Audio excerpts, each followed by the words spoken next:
911, do you need police, fire, or medical? Joshua Blackwell's life ended here. 344 Place Avenue. With a bottle of whiskey found near his body and high levels of methadone in his system. He's not breathing at all? No. But his life started with this man.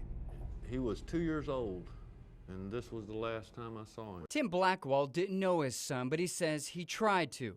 The Spartanburg County man says his ex-wife took 2-year-old Joshua away in 1994 to York County after an argument and disappeared for 14 years. He searched on the road and internet, but never found him until one day the Department of Social Services wrote him this letter. They said they had some information that I had a right to.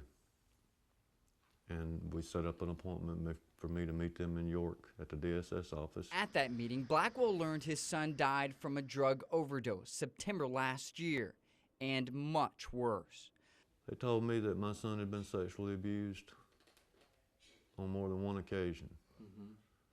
And they told me his mother knew about it, and she didn't do anything to stop it, that she allowed it. Police records show Joshua accused his mother's boyfriend, Harold Cresson, of sexually abusing him in the 5th grade, and again at 14 years old, inside this Rock Hill home, just a few months before his death. Cresson served time for molesting a 10-year-old boy in New York in 1989. Joshua's caseworker even wrote the mother failed to protect her son from a perpetrator. The Department of Social Services arrived at Joshua's home the next day. The caseworker described the inside as filthy with cat feces on the floor.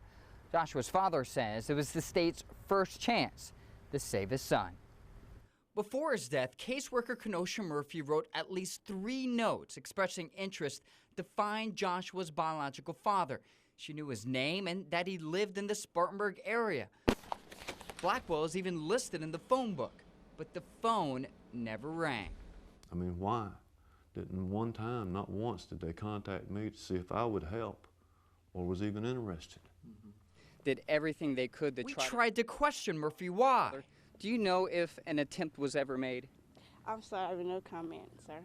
While we didn't get an answer from her or DSS's Columbia office, State Senator Mike Fair wants an explanation from the state. So that's a question that needs to be asked in public and answered in public, why certain things weren't done. Senator Fair says he's drafting legislation that would restructure DSS and make it more accountable to its mistakes. He says numerous complaints with the way the state handles cases pushed them to act. Harold, I'm Andy Perotti with Channel 7. Because Joshua died, he can't testify against Cresson, so the solicitor dropped the charges. And he's not talking to us about Joshua's claims of sexual abuse. I want to know if I can ask you a few questions about Joshua Blackwell. Absolutely not. Did you ever inappropriately touch him? While Cresson walks away from our questions, Blackwell can't stop thinking about what he would have said to his son if he found him alive. And he hopes other fathers will never experience similar pain.